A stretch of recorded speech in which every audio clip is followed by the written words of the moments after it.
शशिकांत झटके से अपनी आंखें खोलता है और हंसते हुए बोलता है, अरे यार, मुझे हर जगह वही चेहरा, वही आवाज सुनाई दे रही है। लगता है मेरी आत्मा सच में उस आवाज की कैदी बन गई है।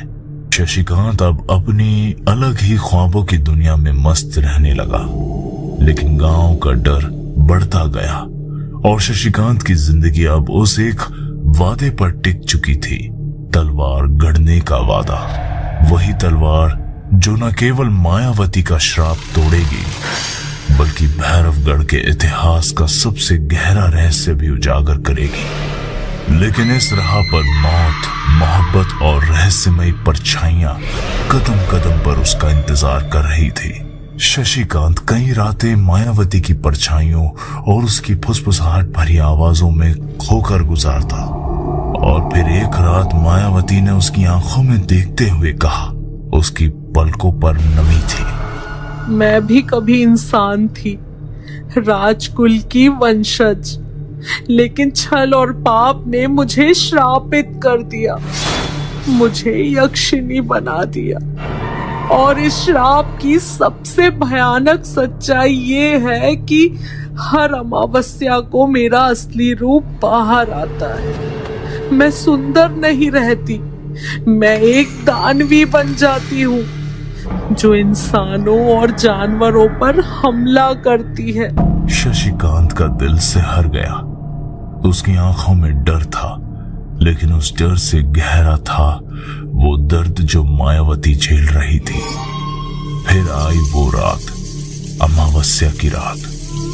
जंगल पर काली चादर तनी थी, हवा इतनी ठंडी थी कि हड्डियां तक जमा दे।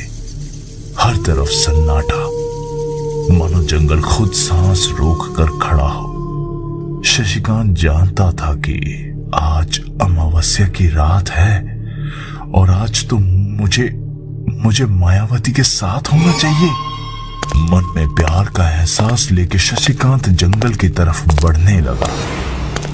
शायद उसे रुकना चाहिए। जब वो पगडंडी पर पहुंचा, हवा भारी हो चुकी थी। पेड़ ऐसे लग रहे थे जैसे करवट बदलकर रहस्यों की फुसफुसाहट कर रहे हो। अचानक वो दिखी, मायावती। लेकिन वो मायावती नहीं थी। उसकी सुंदरता गायब हो चुकी थी। चेहरा विकृत, आंखें अंगारों की तरह जलती हुई, दांत नुकीले और पूरा रूप इतना क्रूर कि देखना भी मुश्किल। उसका शरीर अंधेरे की किसी चादर में लिपटा था। शशिकांत वहीं जड़ हो गया। ये वही थी जिसे वो चाहता था, पर आज उसके सामने खड़ी थी दानवी मायावती। अचानक वो पास के मवेशियों पर टूट पड़ी। जानवरों की चीखें जंगल में गूंज उठी। खून की गंध हवा में भर गई। शशिकांत का दिल दहशत से कांप उठा, पर उसने पूरी ताकत जुटाई। पास पड़ी जलती मशाल उठाई और चिल्लाया, रुको! मायावती की लाल आंखें उसकी तरफ घूमी। एक पल को लगा कि वो उसे वहीं चीर कर रख देगी, लेकिन उसकी आंखों की गहराई में एक झलक चमकी, जैसे उसकी आत्मा अंदर से संघर्ष कर रही हो। शशिकांत ने आग भरी मशाल को लहराया और किसी तरह उसे पीछे हटने के लिए मजबूर किया। मायावती ने एक भयानक चित्कार की और जंगल की काली गहराइयों में गायब हो गई। शशिकांत की सांसें टूट रही थी, शरीर कांप रहा था। उसके अंदर दो धाराएं लड़ रही थी। एक कह रही थी, भाग जाओ, ये औरत मौत है और जंगल उसका घर। नहीं शशिकांत, उसका दर्द समझ, उसे बचा, उसकी मदद कर। और प्रेम की इस जंग में उसका दिल हार मान चुका था, लेकिन गांव अब और सह नहीं पाया। अगले ही दिन चौपाल में लोग इकट्ठा हुए। उंगलियां सीधे शशिकांत पर उठी। ये यक्षिनी के वश में है, ये हमें बर्बाद कर देगा, इसे हमें गांव से निकालना होगा। हवा भारी थी और अस्थिर थी। फुसफुसाहट हर कोने से उठ रही थी। लोग यकीन कर चुके थे शशिकांत अब इंसान नहीं रहा। उस रात जब वो अकेला अपनी भट्टी के बाहर बैठा था, अचानक एक ठंडी लहर उसके चरणों पर फैल गई। मशाल की लौ कांपने लगी। शशिकांत ने सिर उठाया। मायावती सामने खड़ी थी। उसकी आंखों में नमी थी, होंठ कांप रहे थे। देखा तुमने, यही मेरा श्राप है। अगर तुमने तलवार नहीं बनाई और मुझे मुक्त नहीं किया तो मैं हमेशा के लिए दानवी बन जाऊंगी और चाह कर भी किसी का भला नहीं कर सकती।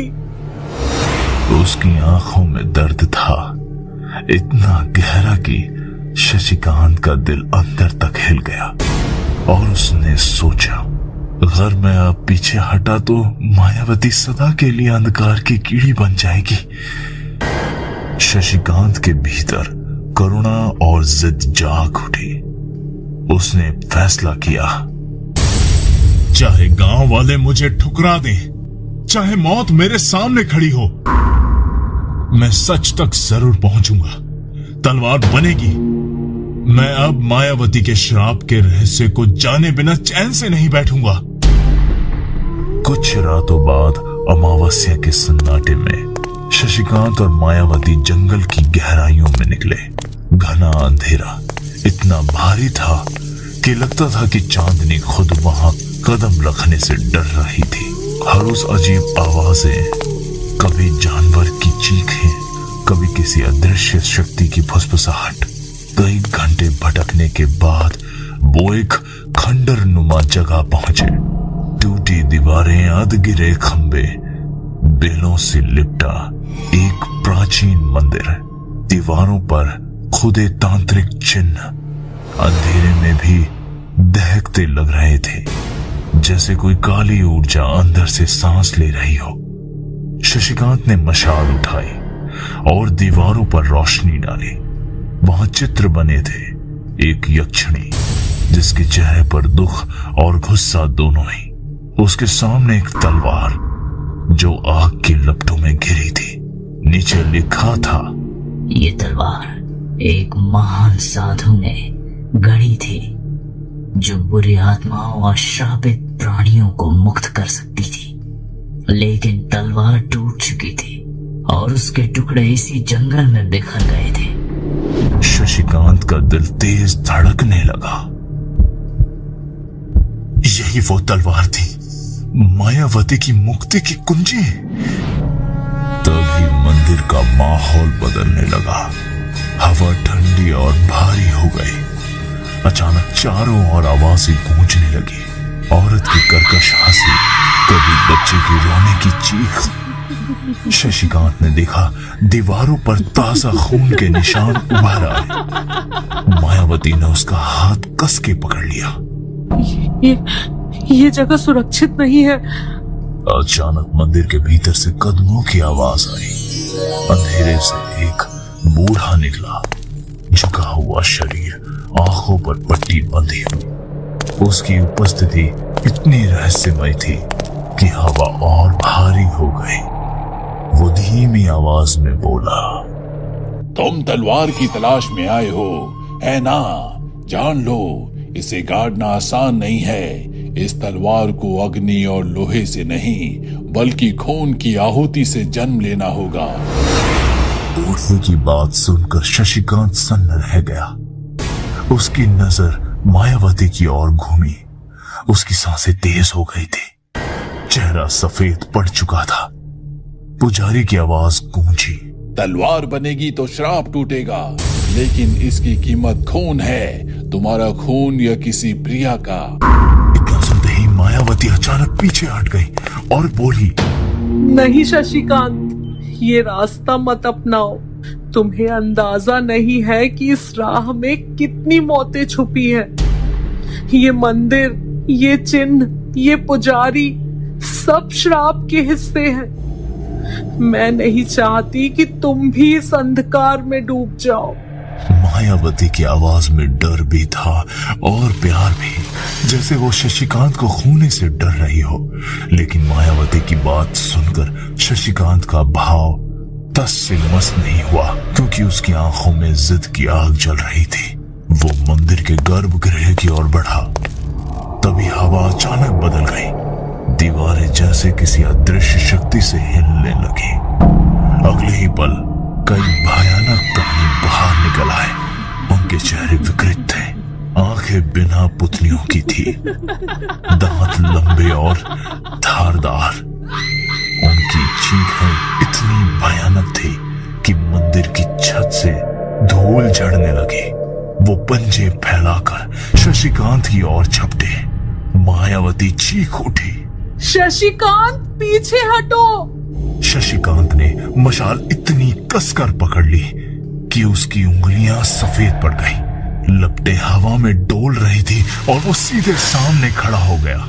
उससे अचानक साफ समझ में आ गया, ये लड़ाई सिर्फ इन भूतिया प्राणियों से नहीं है, बल्कि उस अभिशाप से है जिसने मायावती को निगल लिया और अब धीरे धीरे मुझे भी अपनी गिरफ्त में ले रहा है। मंदिर की काली दीवारों के बीच, चीखते सायों के बीच उसकी असली परीक्षा शुरू हो चुकी थी। उस रात का भयानक मंजर शशिकांत और मायावती दोनों की आत्मा को हिला गया। किसी तरह दोनों भाग निकले। उनके कदम लड़खड़ा रहे थे, सांसें टूटी टूटी सी थी और पीछे आती वो परछाइयां, उनकी आवाजें, ऐसा महसूस होता जैसे कि वो अब भी उनका पीछा कर रही हो। वो दौड़ते दौड़ते सूखे पत्तों के ऊपर भागते। उनकी आवाज उनके कानों में पड़ती। पेड़ों से आती वो अजीब सी गूंजती आवाज। आखिरकार दोनों एक सुनसान गुफा तक पहुंचे। बाहर हवा भारी हो चुकी थी, जैसे कोई अनजानी सी चीख रात में घुल रही हो। गुफा के भीतर सिर्फ मशाल की कांपती लौ थी, जो अंधेरे को चीरने की नाकाम कोशिश कर रही थी। उस हल्की रोशनी में उनके टूटे हुए, थके हुए और डरे चेहरे किसी अधूरी परछाई जैसे दिख रहे थे। डर अब भी मंडरा रहा था, पर उस डर के बीच, उनके बीच कुछ अनकहा जन्म लेने लगा। उनकी सांसें करीब आने लगी और हर धड़कन जैसे कोई छुपी हुई कहानी सुना रही थी। ठंडी पत्थरों पर बैठी मायावती की आंखों में गहरी उदासी थी। उसके होंठ कांप रहे थे, जैसे भीतर दबे शब्द बाहर आने की जद्दोजहद कर रहे हो।